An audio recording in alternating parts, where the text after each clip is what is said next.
Well, good evening and welcome to Tucker Carlson tonight. Brett Kavanaugh just finished speaking with Martha MacCallum. He pushed back pretty aggressively against attacks on his personal integrity and his decency, and he denied completely all of the sexual allegations against him. In doing that, he at times provided a level of information about his personal life that would have been unthinkable just days ago. Through all these years that are in question, you were a virgin. That's correct. Never had sexual intercourse with anyone in high school? Correct. And through what years in college, since we're probing into your personal life here? Many years after. I'll leave it at that. Many years after. Wow, not your conventional interview. He was asked repeatedly by Martha, again, about the accusations against him. His wife sat by him as he denied all of them. I'm not going to let false accusations drive us out of this process, and we're looking for a fair process where I can be heard and defend my integrity, my lifelong record. Nobody expected anything like this when that confirmation process started. We're going to have more from Martha's interview with Brett Kavanaugh and his wife. Martha herself will join us on the set a little bit later in the show to tell us what it was like in that room.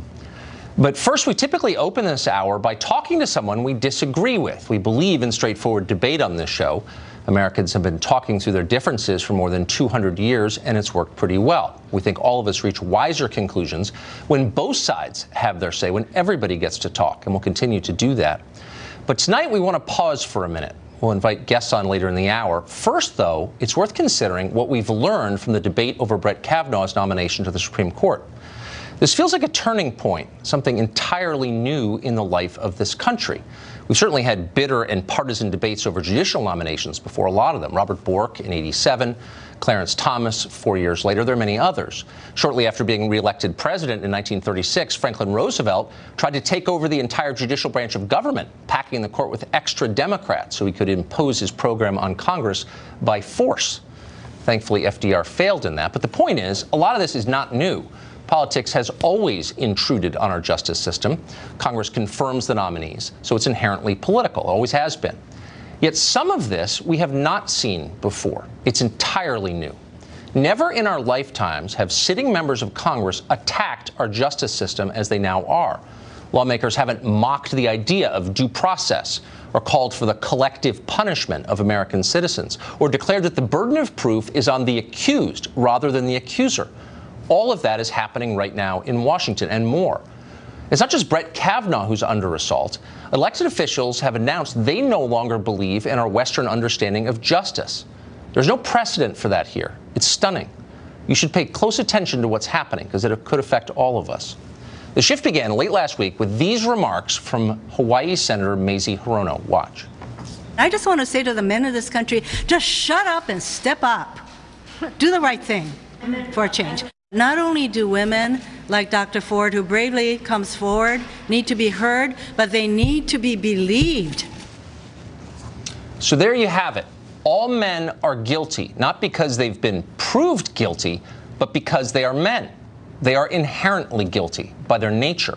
All women must be believed, not because we can show they're telling the truth, but because they are female. Evidence is irrelevant in both cases. All that matters is DNA. All of us are condemned or redeemed at birth, and there is nothing any of us can do to change that. It's baked in the cake. That's what she said. No living U.S. senator has ever said anything like that in public. Yet none of Hirono's Democratic colleagues recoiled or even scolded her or suggested she was wrong. They seemed to agree with what she said. Hirono herself did not issue an apology or a clarification. She kept going. Here she is from over the weekend. Doesn't Kavanaugh have the same presumption of innocence as anyone else in America? I put his denial in the context of everything that I know about him in terms of how he approaches his cases. Well, give her credit for directness. According to Senator Hirono, Brett Kavanaugh is not protected by the United States Constitution. He does not enjoy the presumption of innocence. Kavanaugh is guilty because his opponents say he is guilty. That is Senator Hirono's position. She is proud of it. She's become a folk hero on the left for saying that. Watch her say it again from earlier today. Can you clarify what you meant? Do you believe Judge Kavanaugh does deserve a presumption of innocence or not? Look, we're not in a court of law. We're actually in a court of credibility at this point, and without having the FBI report or some semblance of trying to get corroboration, we are left with the credibility of the two witnesses. Oh, a court of credibility. Now, Senator Hirono didn't explain exactly what a court of credibility is, though you can be sure you wouldn't ever want to be tried in one, though at this rate, sorry, you may be. If the Bill of Rights doesn't apply to Brett Kavanaugh, it probably doesn't apply to you either. It all depends on what Mazie Hirono thinks of your political views. If she agrees with you, you'll be fine. If not, you won't be fine. Keep in mind that once you've been accused in this new court of credibility, you're responsible for proving yourself innocent. It's your job to unconvict yourself. If that sounds like a mirror image of our actual justice system, you're right, it is. For more than 1,000 years, the burden of proof in the West has fallen on the accuser. In our country, that would be the government. If they say you did it, they have to prove that you did it. But not anymore. Here's Senator Richard Blumenthal of Connecticut from this morning explaining how the new system works. We have a constitutional duty to get to the bottom of these allegations. They are serious and credible, and now the person with the most knowledge about them, namely Judge Brett Kavanaugh, has a responsibility to come forward with evidence to rebut them. Got that? We accuse you of a felony. Your job is to show you're innocent. You're a sex criminal. Prove you're not. Senator Blumenthal went to Yale Law School. Did he learn that concept in his classes there? Probably not. It's a new idea, but it's also a very old idea. It was common during the medieval period where the accused also had a, quote, responsibility to come forward with evidence to rebut the charges against them. Heretics who survived torture sometimes got declared innocent. Hooray! But there's a flip side to the new system. Because the accused are guilty by definition, the accusers suddenly have no responsibility to make credible claims.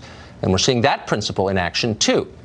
We covered the story all last week. 5 nights in a row, we said that we are giving Christine Ford every benefit of every doubt. And we did that. But let's be honest now. Not many of her claims would hold up in an actual court, the one governed by the justice system we thought we had until about 10 days ago when Mazie Hirono informed us otherwise. When did this alleged assault take place? Ford can't say. When did it happen? She doesn't know.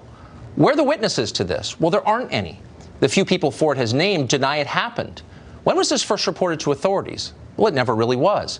The story came out in stages. It was a recovered memory, apparently summoned by a psychotherapist 30 years after the fact. And even then, it was another 6 years before Ford named Brett Kavanaugh specifically, at exactly the point he was being nominated for the Supreme Court. That's not our analysis of the case. It's the position of Ford's lawyer, nearly all of whom double as Democratic Party activists and operatives, and some of whom defended Bill Clinton from far graver sexual assault claims when he was accused. That doesn't mean Ford is lying, but it does raise legitimate questions. So does a lot of her behavior. Last week, for example, Ford told senators she couldn't come to Washington to testify because she's afraid to fly on airplanes. This fear, she explained, is a direct result of being groped over her clothes by Brett Kavanaugh back in high school in the 80s. As one of her friends told the Washington Post, airplanes' cabins remind Ford of the trauma. They're, quote, the ultimate closed space where you cannot get away. But wait, is this true? Ford has relatives on the East Coast.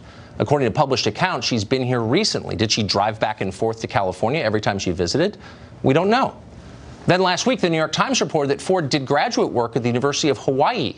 That's on an island thousands of miles in the Pacific. How exactly did she get there? Could it be possible that Ford is claiming she can't fly in order to delay the proceedings long enough that Brett Kavanaugh can't be confirmed? That might be something the committee could ask her if she shows up on Thursday, as she says she will. They probably won't ask her, though. That would be victim shaming. She's a woman. She's telling the truth no matter what she says. Even when things she says turn out to be not true, they are still true by definition. Watch former Michigan Governor Jennifer Granholm explain this principle.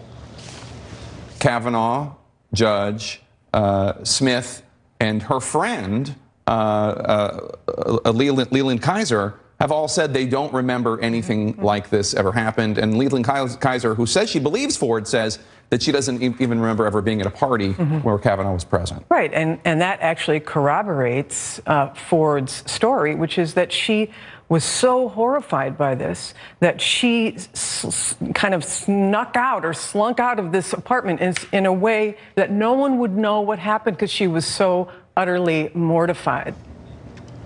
Are you following this at home? See if you can track the reasoning here.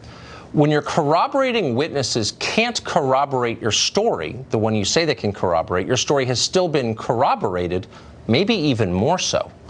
Those are the new rules here in the court of credibility. They're certainly the rules Washington is applying to the news story that the New Yorker magazine dropped last night. In it, one of Kavanaugh's classmates at Yale says that during a drunken party on campus, Kavanaugh once wagged his genitals in her face. Well, that sounds awful and damning. But wait, here's the magazine's description of those claims. Quote, in her initial conversations with the New Yorker, the accuser was reluctant to characterize Kavanaugh's role in the alleged incident with certainty. After 6 days of carefully assessing her memories and consulting with her attorney, she felt confident enough of her recollections to say that she remembers Kavanaugh had exposed himself at a drunken dormitory party. So it turns out she didn't actually remember what happened. None of the people she says were in the room remember it happening either. Yet after talking to her lawyer for a week, she suddenly remembers it. That's enough for CNN. Guilty as charged. String him up! Are they all lies? Perhaps, but, you know, it certainly has the ring of truth to me. The idea that it's all made up seems sort of preposterous at this point. Oh, it has the ring of truth. Oh, perfect. That's enough. Let's hang him. This is a bad joke, this whole thing. That's clear at this point, and everybody knows it on both sides. What's amazing is that Republicans, for some reason, are still playing along. Last week, Senate Republicans declared in effect that all allegations against Brett Kavanaugh must be heard, no matter how frivolous or obviously fraudulent they are. Senate Republicans are the ones who made the court of credibility possible in this country. Should have surprised anyone the New Yorker ran this piece. How many more pieces like it are coming? As many as it takes, no question about that. We can't control the Senate Republicans, obviously. They exist in their own world, but we can remind them what is at stake here.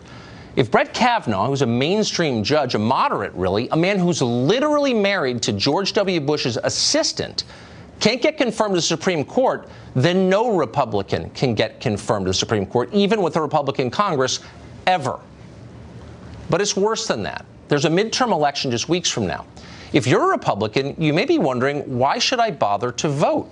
You backed Trump 2 years ago. Your brother-in-law from Brooklyn mocked you for it. So did a lot of other people. But you did it anyway. Why?